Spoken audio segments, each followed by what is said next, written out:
They create this. They're creating a scenario where he could just do whatever he wants, and he's always going to have the martyr factor to fall back on to basically say, they're going to kill me, so protect me. Again, that's what's going to happen. And that's their intent. This is my thought right here. That's where my thought process is being remotely hopeful, is that concept. Well, we've talked about this. What have I been saying? What does Trump want more than anything else? He wants the Nobel Prize. He wants that legacy. If he that's what I'm saying. If he ends the war in Ukraine and ends the genocide in Gaza, not only should you give him his Nobel Prize, but you could build statues of him too while you're at it. Just give him a reason to do something good, and maybe he will.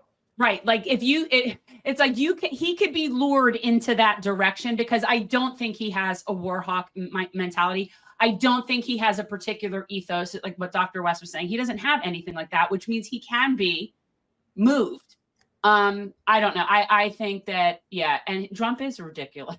This whole thing is ridiculous. And he's never gonna, and this is, and we give our friend of the show, Angela McArdle, head of the Libertarian Party, credit for this. She has been very aggressive in trying to get her people into the GOP to have some semblance of an anti-war movement, because that does not exist in the Democratic Party. Whatever semblance of the progressive movement that existed that was anti-war, they have not only been ushered to the side, but a significant chunk of them have just left the party altogether. And that was obvious. The one thing that is an indisputable fact that is a takeaway from this election, for anyone who thought that there was a third party movement happening in this country, it didn't happen. They just voted for Trump instead. They just said, fuck it, I'll just vote for Trump. Why even pretend? We don't want this bullshit. We want to stand on principle, and we will do it by ensuring that Kamala loses. We're not even going to give them the opportunity to tell us that our third party vote was a vote for Trump. Oh, right. Oh, really? You think that's what it means? Then we're just going to vote for Trump. Why don't we just do that? And that's what a lot of people did. I do. I think the level of rage is real, right? Like, I don't think we've had, thank you so much, Arlene. Question from Arlene. So how do we get Wasserman Schultz out now that the Dems are imploding? You let the Dems implode because the Republican got within 8 points this time, which is the closest anyone's ever gotten in this district. That's correct. That is correct. We watch the implosion as they become less and less relevant, and more people either register as no party or as Republican. I can tell you that an influential person in Democratic Party politics messaged me and was just raging. And I told him, Wasserman Schultz has sunk this party into the Atlantic. That is what she's done. Rick Scott beat Debbie Powell by 13 points. Okay, still not as bad as the Val Demings beating by Marco Rubio. Doesn't count. It doesn't count because Marco Rubio. Because Marco Rubio is a liked politician. Rick Scott is hated, and he still did it. Well, right, there's that, but I also predicted that. And by the way, my household, we all voted for Debbie Powell because, like I've said, I will vote for anybody against Rick Scott. Anybody against Rick Scott. But I knew that she couldn't win, and anybody with a brain knew that she couldn't win because, first of all, this is somebody who served a term in Congress and then didn't keep her seat.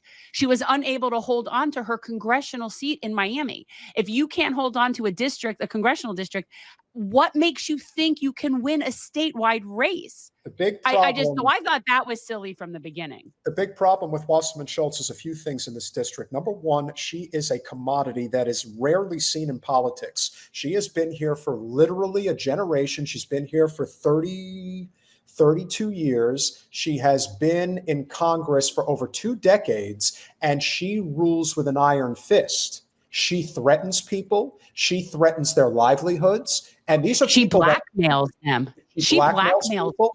several people over the course of this race. Now, granted, we didn't get anywhere near the traction we needed to get for Jen to be viable, but everything was in place that if Jen had the proper infrastructure and funding, could have been viable. And even still, Wasserman shit a brick and literally went through all of the machinations of a vulnerable politician to do everything that was necessary to scare the shit out of anybody who could have moved the needle in Jen's direction. That's number one. Number two, it is very difficult to canvass this congressional district. It is. A significant portion of people that are eligible to vote and do and that vote are voters and that are vote in voters. primaries, they live behind the gated walls. And that is the only way you can reach them, unless you are a sleuth like me, is to basically spend a shitload of money getting ads on TV and getting mailers in their mailbox. You have to do that. Now, we had surrogates and volunteers and people who helped, but let's not forget, we also live in an extremely, not as it once was, but still a very Zionist district, that when the word got out there that one of their own was free Palestine, oh, the daggers came out like nobody's business. And that matters.